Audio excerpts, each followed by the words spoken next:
iman itu. Jadi kalau orang Nggak Yahudi bisa bro, melihat, karena Mosia ben Yosef itu harus dari garis Efraim. Efraim ini berasal dari Misraim. Sementara Mosia ben David itu harus dari akarnya atau root of David. Yesus di sini menurut kamu dia dari Yosef ataukah dari David? Kamu mencampur adukan ini, makanya Kristen ini ditolak mentah-mentah oleh orang Yahudi. kan justru Yahudi yang mencampur adukan itu. Kedatangan pertama dan kedua dicampur adukan. Mungkinkah bro, ada komunitas atau bangsa yang memiliki Torah, lalu ada sekelompok orang yang mengaku bahwa dia mengenal Torah, mengatakan bahwa oh, klaim lu, pikiran lu selama ini salah, yang benar itu seperti ini. Mungkin nggak seperti itu? Kan itu sudah terjadi pemisahan dari abad pertama. Orang Yahudi yang dibukakan pikirannya oleh Tuhan, mereka mengerti itu. Tapi Orang Yahudi yang mana bro? Orang Yahudi yang tidak berpendidikan. Bukan. Yohanes nelayan bro. Ya itu kan makanya Alkitab kita begini.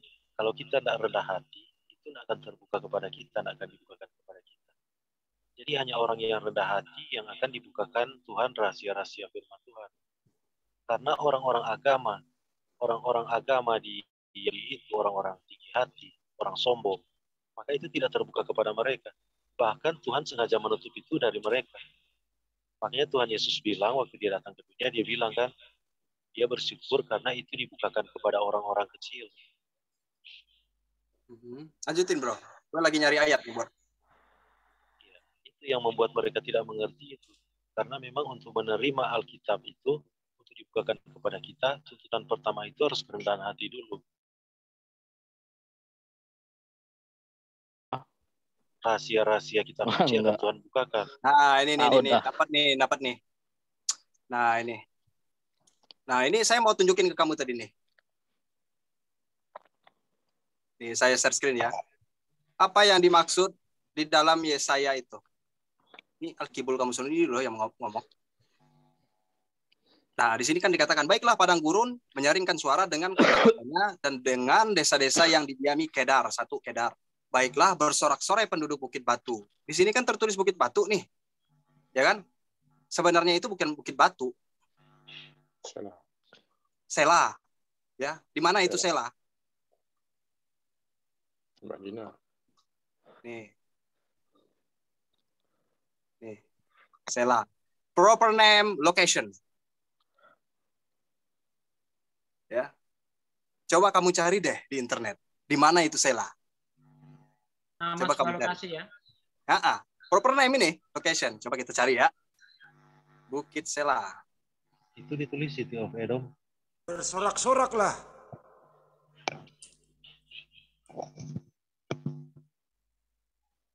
Nah, bro, nih dapat gue nih.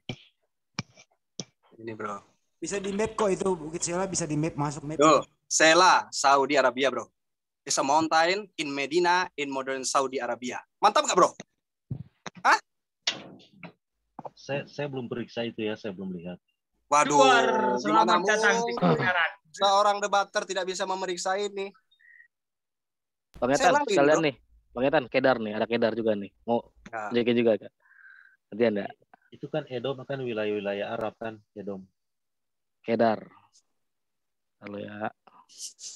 Kedar. Dor. Jazirah Arab. Selamat datang di kebenaran. Jadi mungkin nggak bro, Yesus itu capek-capek pergi ke Sela atau Madinah, kemudian dia menyatakan misfak di sana, lalu dia memusuhi orang-orang yang ada di situ. Pakai kuda gitu bro. Pakai keledai. Oh pakai keledai itu malah. Wah jatuh duluan dong sebelum berperang. Geografinya tuh Bang Etan. Aduh bro masuk Islam aja deh. Nih orang-orang Kedar tuh. Konfederasi suku-suku Arab. Selamat datang di kebenaran. Wow. Jadi gitu bro, saya tidak mau mencocok-logikan. Memang dari Yahudi sendiri ada mengatakan itu adalah Yakov. Ya, tapi kan kami dari Islam tentu punya pandangan lain. Ya sah-sah saja. Lah orang Kristen sendiri mencocok-logikan Yesusnya di tanah kok. Boleh-boleh juga dong kalau kami. Retan. Jadi pantas saja kalau orang Yahudi itu menunggu nabi yang akan datang itu di Madinah ya? Ya. Ada kaitannya dengan itu. Bro. Karena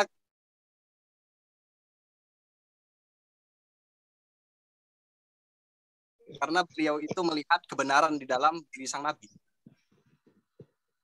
Apa melihat dari ayat itu, Bro Itan? Wallahu a'lam bishawab. Wallahu a'lam. Jelas ayatnya itu kan di Sela, yaitu di antara Madinah ya. Kalau kita lihat itu tadi. Nah, ini coba kita lihat nih. Sosok dari Mosiah itu sendiri seperti apa sih?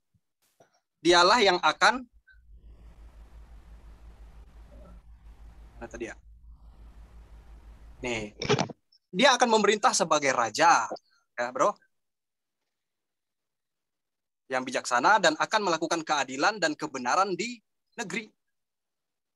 Be'aretz itu mutlak tanah ya, Bro. Nih, Be'aretz itu jangan diartikan sebagai sorga, salah itu. Be'aretz itu tanah yang kita pijak ini. Betul.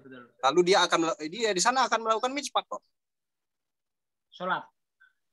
Nah, Umalak dia adalah raja, Bro. Raja hakiki. Maksudnya itu raja benar-benar dengan pemerintahannya yang real, memiliki rakyat, memiliki hukum, memiliki daerah kekuasaan.